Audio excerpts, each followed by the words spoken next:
The Democratic Republic of Congo has gained the economic construct, the paradox of plenty or the resource curse, for having untapped natural resources estimated at $24 trillion while still being ranked among the poorest countries. The country has also been ravaged by cycles of war and rising insurgent groups that have led to 6 million people who've succumbed to the war since the First Congo War in 1996 and left 6.9 million people internally displaced. This is a harrowing revelation of how colonial borders, a constitutional crisis, and conflict minerals have wreaked havoc on eastern DRC.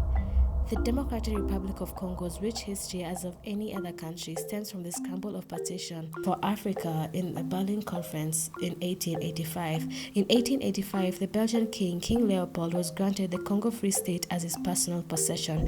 However, due to his brutal rule, the Congo Reform Association, which was a humanitarian movement, launched a moral campaign against King Leopold's atrocities, which saw 10 million fatalities in Congo. This prompted the Belgian country to seize control of the Congo and rename it the Belgian Congo in 1908. Border wars. Imperialist nations in the Great Lakes region sought to partition the borders without the involvement and consultation of the Africans in the region. This would prove to be catastrophic in the future. On 14th May 1910, at the Brussels Convention, Belgium, British, and Germans settled boundary partitions between German East Africa, which includes Tanganyika, Rwanda, and Burundi, British Uganda, and the Belgian Congo, to avoid a standoff that escalated between the two imperialist nations over Lake Kivu. In 1911, a further agreement was signed between the British and the Germans over border partition of Uganda and Rwanda. Scholars have premised that this border partition saw territories of the Rwandan kingdom annexed to neighboring countries. Thus, inhabitants of Rwanda found themselves in the Congo and Uganda. After the First World War, Germany ceded the territories of Rwanda and Burundi to the Belgians. During the period of 1937 to 1955, through a Belgian immigration policy, the Belgians immigrated Rwandans to the eastern DRC for various reasons, such as land scarcity and also as laborers to work in the Congolese plantations and mines. This immigration policy largely affected the eastern DRC ethnic groups such as the Hunde, as they lost their land subsequently due to the Baka-Jika 1966 law and the 1973 law, which affected land tenure systems. The Cold War saw Africans capitalize on political uprisings that sought for decolonization. In 1960, Congo fought for independence, which soon after led to the Congo's civil war between 1960 to 1965. Patrice Lumumba, who was the prime minister, faced Belgian-backed army that called for secession of the wealthy Katanga province. The Katanga rebellion saw Patrice Lumumba write 2 letters to the UN seeking urgent dispatch of military assistance due to the Belgian troops' acts of aggression. This prompted the United Nations Secretary General at the time to invoke Article 99 of the UN Charter, as he believed that the aggression in Congo would threaten the maintenance and international peace and security. However, not much came of it, and Lumumba aligned himself with the Soviet Union, which put a target on his back, as the US labeled him a communist, which subsequently led to his assassination and installation of Joseph Mobutu in a CIA-led coup in 1965. So why is all of this relevant? The rise and reign of Mobutu Sese Seko created a citizenship quagmire for the Rwandophones in the eastern DRC, who were there due to the border partition of 1910, the immigration policies of Belgium from 1937 to 1955, and the Hutu rebellion against the Belgians and the elite Tutsis in 1959. So who exactly is a Congolese national? The Congolese constitution dated 1st August 1964, which is dubbed the Luluaberg, sparked a citizenship crisis as in Article 6 of the constitution was deemed to deny Congolese nationality to the Rwandophones, as it stated that only those who are a member of a tribe established in the territory of Congo before 1908 could acquire a Congolese nationality. However, in 1971, Mobutu Sese Seko's regime courted the Rwandophones, and a decree law was passed that allowed Rwandophones to regain their nationality in the Congo if they were established in the Congo before 30th June 1960. Even better, in 1972, just less than a year later, a further law granted Rwandophones and Burundians citizenship, but only to those who arrived in Congo before 1950. The most controversial law is in 1981, which stated that a Congolese national was one whose ancestor was a member of one of the tribes established within the country's borders as defined in August 1st, 1885. This ultimately rendered Rwandophones as non-nationals. Just 15 years later, this law would lead to a war. In the wake of the 100 Days of Genocide in Rwanda in 1994 that saw 1 million Tutsis annihilated, it's believed that 2 million Hutu fled to the eastern DRC following the Rwanda Patriotic Front establishing a transitional government. Back in Congo, Kinshasa, the Transitional Parliament in 1995 adopted a resolution on nationality rendering all Banyarwanda, that in the Banyamulenge, as foreigners.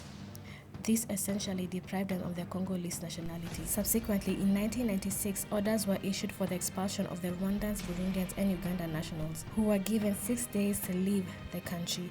This sparked violence in the eastern region as the people fled over the borders to Rwanda and Uganda. The Rwanda Patriotic Front, in a fervent ploy for justice, sought out Hutu rebels who fled to the DRC to bring them before the Rwanda's traditional legal system, the Gacaca courts, and also prosecute perpetrators of the genocide before the International Criminal Tribunal for Rwanda in Arusha, Tanzania.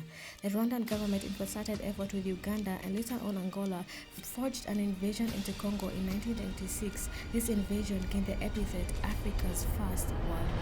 The two countries popped up and backed up an opposition to Mobutu Sese Seko's regime, that is Laurent Desire Kabila, who was the leader of the Alliance of Democratic Forces for the Liberation of Congo. These forces marched into Kinshasa in 1997, seizing the capital, which forced Mobutu Sese Seko to go into exile in Morocco. As law abhors a vacuum, Laurent Kabila in September 1997 became president and renamed Congo Zaire to the Democratic Republic of Congo. The Second Congo War. Laurent Kabila's presidency was marred with accusations that he was a puppet of Rwanda. In a bid to save face, Kabila ordered the ouster of Uganda and Rwandan forces. This sponsored retaliation from both countries that precipitated the Second Congo War in 1998. In August 1998, the two countries launched an offensive led by Colonel James Kabarebe and the rebel group, the Rally for Congolese Democracy, dubbed Operation Kitona, where both countries' troops arrived by plane to the military base in Kitona, sparking conflict. With the aggression the country was facing, neighboring countries such as Zimbabwe, Angola, Namibia, and later on Chad, Sudan, and Libya entered the fray and deployed troops to Kinshasa, which humiliated Rwandan and Ugandan forces, forcing them to retreat. However, the humiliation was felt more by Uganda as it lost to Rwanda at the Battle of Kisangani, which Uganda had apparently instigated against its former ally. The aftermath of the Second Congo War prompted a peace agreement dubbed the Lusaka Agreement of 1999, in which the DRC, Rwanda, Uganda, Namibia, Angola, Zimbabwe agreed to bring an end to hostilities. Unfortunately, in 2001, Laurent Kabila was assassinated by his bodyguard, and his son Joseph Kabila became president. Joseph Kabila embarked on a peace mission which led to the 2003 Inter-Congolese dialogue dubbed the Sun City Agreement in South Africa. The agreement was between the government of DRC and opposition groups such as the Congolese Rally for Democracy and the Movement of Liberation of Congo. The goal of this agreement was to maintain peace and establish a transitional government. In 2004, the citizenship quagmire arose. In 2004, in November, a law was passed that addressed the Rwandaphone citizenship quagmire, as the law stated that any person belonging to any ethnic group or nationality and who was a part of the territory of Congo before independence gained Congolese nationality. In 2005, the DRC, through a referendum, adopted its constitution, which came into force in 2006 that introduced a 2-term presidential limit.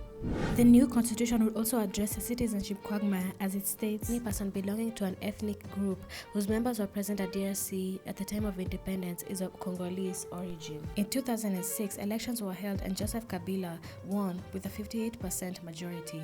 In March of 2009, the government of DRC and the CNDP signed a peace agreement dubbed the Goma Agreement, in which the CNDP would cease its existence and integrate into the government, police, and armed forces. This peace agreement, however, did not last, as in April of 2012, the infamous rebel group M23, named after the failed Goma Peace Treaty in 2009, started gaining notoriety. The M23, which was led by Bosco Ntaganda, Elias the Terminator, and Colonial Makenga, caused regional insecurity in the eastern DRC, as reported by the Human Rights Watch, which accused the group of war crimes. The M23 claims that their objective is to enforce the Goma Peace Agreement in 2009, in which they would gain politically, and also to protect the Tutsis who faced threat from the Hutu militias, the FDLR, who the M23 claim were collaborating with DRC's army, the FARDC.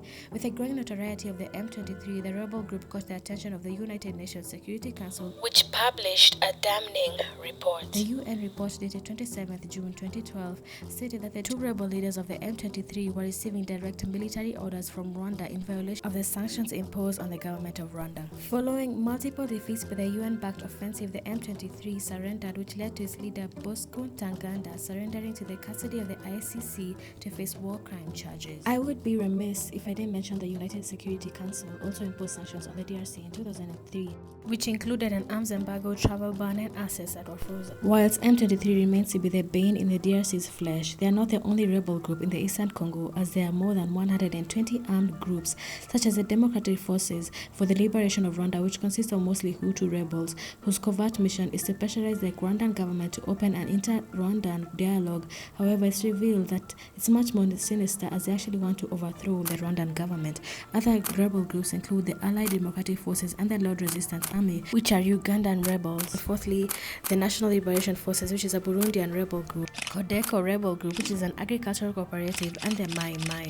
Whilst it appears that these rebel groups are more politically motivated, it would be naive of us to discredit the conflict minerals in the eastern DRC as a cause for the conflict. The DRC is awash with minerals such as the 3Ts, tin, tungsten, tantalum, and it also has gold, all of which have access to the global markets and whose byproduct is electronics that we use daily, such as the smartphones and laptops. The UN group of experts has revealed how armed groups have actively seized control of minerals, extracted and traded these minerals to fund their rebellions. Foreign nationals have also been roped in due to instances of forced labor, human rights violations, and sponsored conflicts through funding of rebel activities in exchange for the minerals. The U.S. Treasury has sanctioned foreign nationals and entities that have perpetrated human rights violation corruption in the DRC. In April of 2016, the OECD issued a due diligence guidance to ensure extraction of minerals in the Congo complies with the respect of human rights and avoidance of fueling of conflict. The OECD sets regulations for responsible mineral supply chains in conflict areas and high-risk areas. The U.S. also, through Section 1502 of the U.S. Dodd-Frank Wall Street Reform and Consumer Protection Act, also promotes disclosure and reporting requirements for companies using conflict minerals from the DRC. A new dawn has come. 2018 heralded the end of the reign of the Kabilas as elections were held in which Felix Tshisekedi won. During the presidency of Felix Tshisekedi, tensions have flared up between Rwanda and DRC, with DRC accusing Rwanda of destabilizing the country. According to multiple reports, in 2021, the M23 resumed the insurgency activities in the eastern Congo, and from March to June 2022, they captured territories from Rutshuru to Bunagana border town. With DRC joining the East African Community, this prompted the East African Community Regional Force being deployed to the DRC for peacekeeping mission. Amidst rising tensions between the two countries and increasing conflict in the eastern DRC, the UN group of experts published on 13th June 2023 that there was a presence of individuals wearing uniform of the Rwandan Defense Force in M23 camps located in Congo, which was confirmed by aerial footage and photographic evidence. However, the government of Rwanda has expressly refuted these claims, stating that this report propagates dangerous distortions and fabrications. Subsequently, the Security Council on 27 June 2023 renewed sanctions on the DRC regime until 2024. The EU has also imposed financial and travel sanctions on specific people in DRC and Rwanda for human rights violations and abuse. The U.S. Director of National Intelligence, Avril Haines, recently called on both leaders, Felix Tshisekedi and Paul Kagame, to de-escalate tensions and maintain peace agreements signed in Nairobi and Luanda. However, recently, Felix Tshisekedi has ordered the EAC regional force and ordered MONUSCO, the UN peacekeeping mission, to leave DRC. Currently, the military troops are withdrawing. On December 23rd, Felix Tshisekedi made a chilling and inflammatory remark where he equated Rwanda's president to German Nazi President Adolf Hitler. On 11th December 2023, the US called for a 72-hour ceasefire between armed forces and non-state armed forces to protect civilians and de-escalate the tensions. Right now, all eyes on the DRC as it prepares to hold its elections. On 15th December 2023, the US extended the 72-hour ceasefire to 2 weeks, ending on 20th December 2023. However, tensions flared between DRC and Kenya On 15th December 2023, after U.S. sanctioned Congolese opposition leader Colonial, who was the former head of the Electoral Commission in DRC, coalesced with M23 current president Bertrand Bisimwa at a Nairobi hotel, where he made a clarion call for all political, social, and military forces to rebuild the state and restore peace due to their alleged DRC weakness and inability. In his clarion call, he announced the establishment of a political military platform, the Congo River Alliance, that has aligned itself with M23 and several other armed groups. Following these events, this created a diplomatic row as DRC recalled its ambassador to Kenya.